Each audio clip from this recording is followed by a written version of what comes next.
Hello అండి. స్పైసీగా and టేస్టీగా తినాలి అనుకున్నప్పుడు ఈ విధంగా మిరపకాయల కర్రీ అయితే చేసుకోండి. చాలా బావుంటుంది.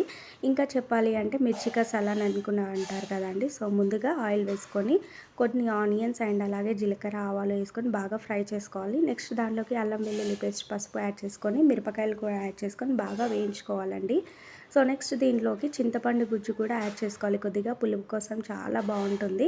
నెక్స్ట్ సాల్ట్ అయితే యాడ్ చేసుకొని దీనిలో మనం సపరేట్‌గా కారం వేయకుండా పల్లి అండ్ అలాగే నువ్వుల పొడి, కొంచెం జీలకర్ర, మెంతి పొడి అయితే యాడ్ చేసుకోవాలండి. పేస్ట్ చేసుకున్న మిశ్రమాన్ని కూడా. సో, ఈ విధంగా పేస్ట్ అయితే యాడ్ చేసుకొని బాగా కాసేపైతే ఉడకనియాలండి. సో, ఈ విధంగా కాసేపైతే పొంగొచ్చేంత వరకు బాగా మరిగిస్తూ ఉంటే ఈ విధంగా కర్రీ అనేది దగ్గరికి పడుతుందండి. సో, చివర్లో ధనియాల పొడి అయితే యాడ్ చేసుకొని చాలా బావుంటుంది టేస్ట్. సో, ఈ కర్రీ అయితే జొన్న రొట్టెలోకి అయితే ఇంకా చాలా బావుంటుంది. సో, మీరు కూడా ట్రై చేయండి. అండ్ అలాగే subscribe to Siri vlogs and kitchen.